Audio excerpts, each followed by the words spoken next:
Good morning, everyone. Dr. Vicky here, speaking to you from the Seeds of Transformation Healing Center in Wareham, Massachusetts. Today is Sunday, August 13th. Boy, is August flying or what? Jeez, we're almost halfway through already.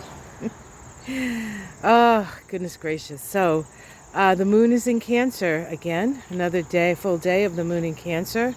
Another sensitivo day. This morning we had a conjunction between Venus and the Sun. This is called an inferior or an interior conjunction. Venus can conjoin the Sun in one of two ways. It can conjoin the Sun when it is retrograde and sitting between the Earth and the Sun, or it can have a conjunction to the Sun and be on the other side of the Sun, so it is not close by. It's almost like an opposition in that respect. But either way, when we have a Sun conjunct Venus, Venus is hidden from our view and in the heart, what we call the heart of the Sun. And this is an important point. It is a point when it's a shift in the Venus, what we call a Venus star point, and it's the start of a Venus star point cycle, and this Venus star point is in Leo.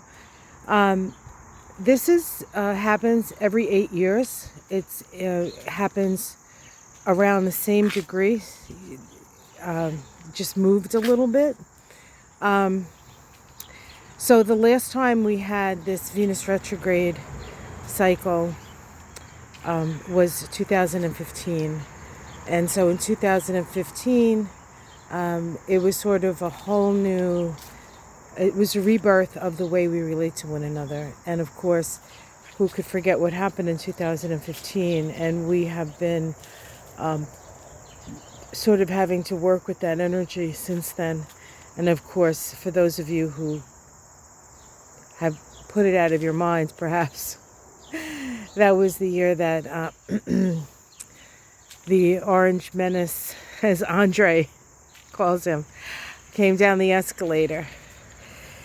From high up in the wherever. He should have came up the escalator, because he certainly is a devilish figure, is he not? But okay. So now we come to this Venus retrograde cycle again, and he is just about ready to have his fourth indictment, this time from Fani Willis in Georgia. So that should happen this week, I think. We have a new moon this week, and the new moon is in a very tight square to Uranus.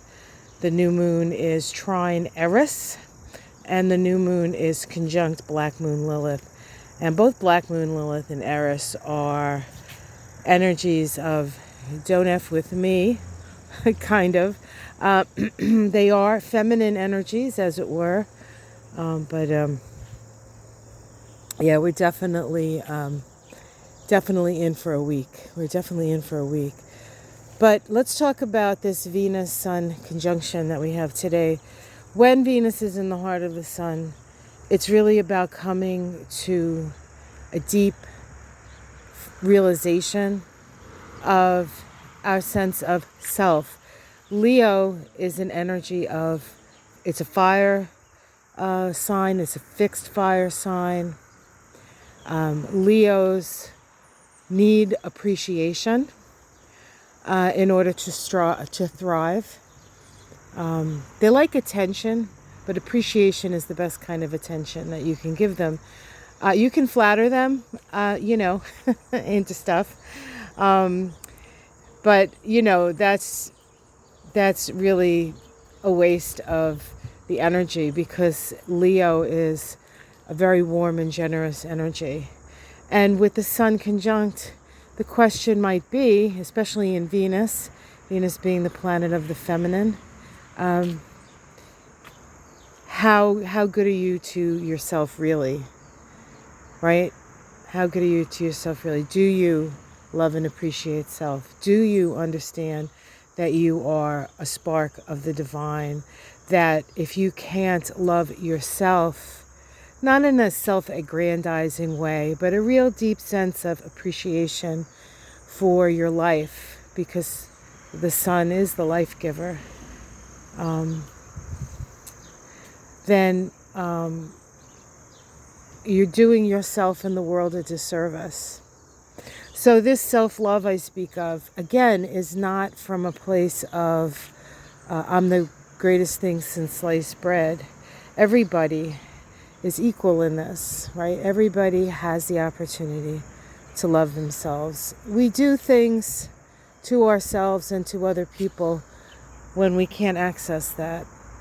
And so I think it's important for us to do that. Plus, with Venus conjunct the Sun, Venus retrograde conjunct the Sun in Leo, and it is square Uranus. This conjunction is square Uranus, as will be the Sun and the Moon conjunction in a couple of days on the 16th. This needs to be a revolutionary shift and change. And with Uranus being in Taurus, one of the things we have to love is our body. I don't know about you, but I was raised to think that the body was an enemy, that it betrays us with its sexual feelings. Of course, I was raised Catholic by Sicilian parents, so you can just imagine. But our bodies are a gift, and they're creative. They're especially as women, right? And then we have all these issues with abortion and trying to keep women from making choices in their own life. Women understand the gift of giving birth to children. But women also understand how difficult it is to raise those children in the best of circumstances and to raise them when they're ready.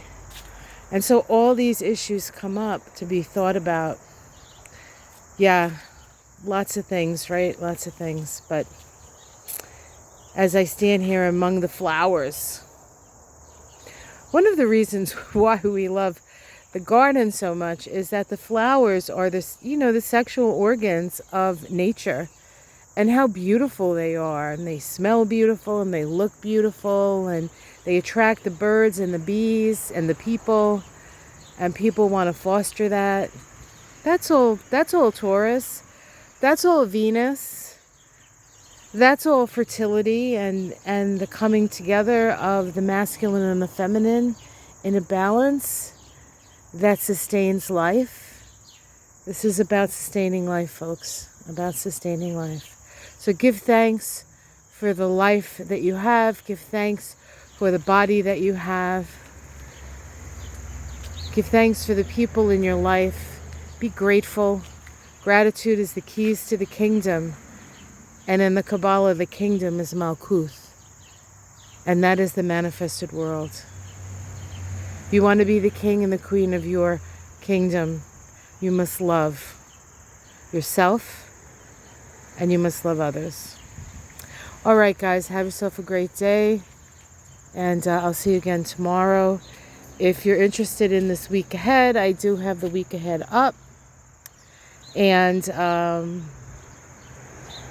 I believe my plans are that I'm going to be traveling next week, I think Wednesday, tootling down to my old, well, not quite my old stomping grounds, but where I spent some time as a child down the Jersey Shore. So hopefully that works out. And we'll miss the garden, I know, but we'll get to see the ocean. And that'll be a good thing, I think. All right. So, there you go. Take care, everyone. Namaste.